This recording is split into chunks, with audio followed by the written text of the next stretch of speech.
Hi everyone, welcome to my channel. Today we're going to continue to talk about the influence of American government on the American economy.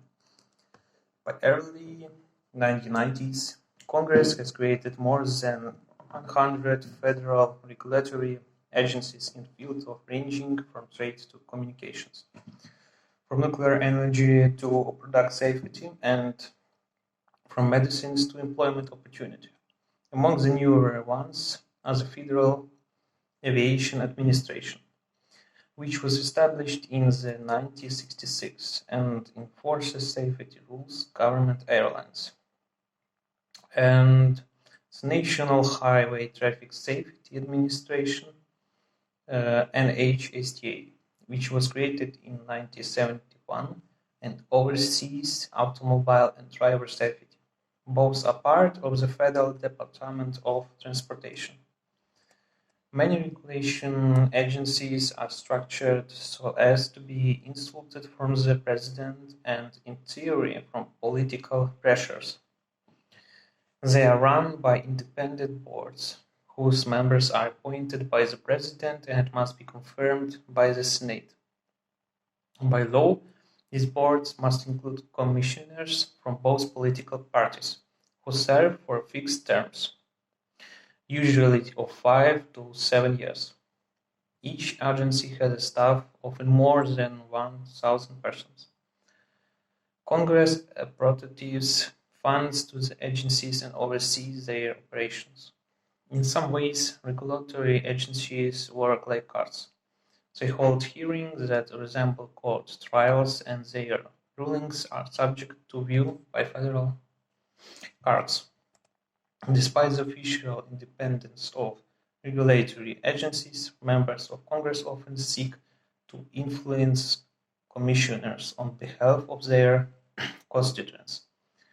Some critics charge that business at times have gained undue influence over the agencies that regulate them.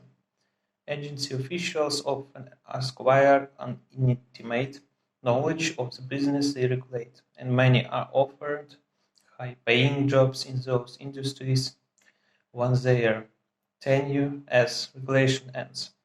Companies have their complaints, however. Among other things, some corporate critics complain that government regulation dealing with business often become obsolete as soon as they are written because business conditions change rapidly. Now about federal efforts to control monopoly.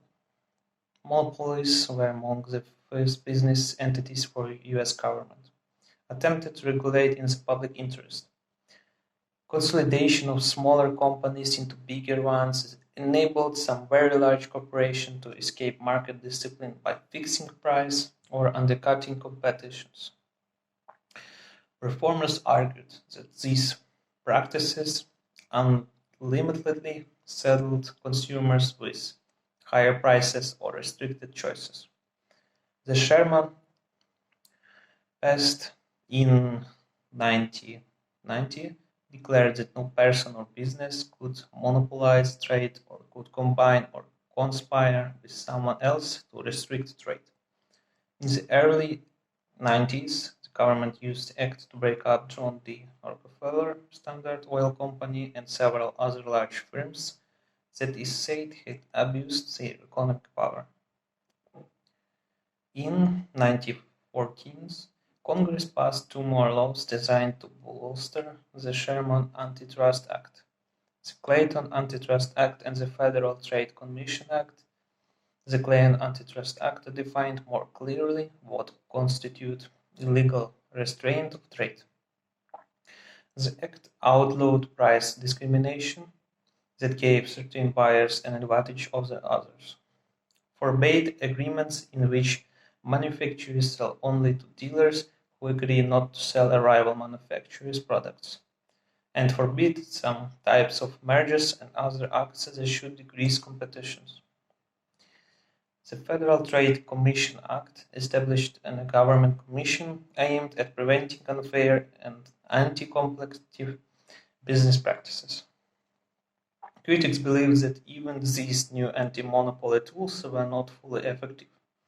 In 1912, the United States Steel Corporation, which controlled most than half of all the steel products in the United States, was accused of being a monopoly. Legal action against the corporation dragged on until 1920, when, in a landmark decision, the Supreme Court ruled that U.S. Steel was not a monopoly, because it did not engage in unreasonable solicitation of trade. The court drew a careful distinction between business and monopoly, and suggested that corporate business is not necessarily bad. The government has continued to pursue antitrust protection since the World War II. The Federal Trade Commission in the Antitrust Division of Justice Department watched for potential monopoles or act to prevent mergers that threaten to reduce competition so severely that consumers could suffer. For cases shows the scope of those efforts.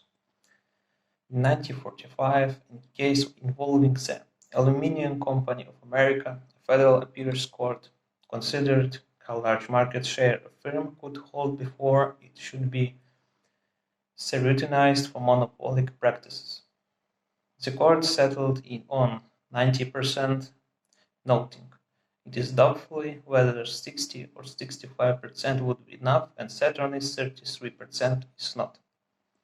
In 1961, a number of companies in the electrical equipment industry were found guilty of fixing price in restraint of competition.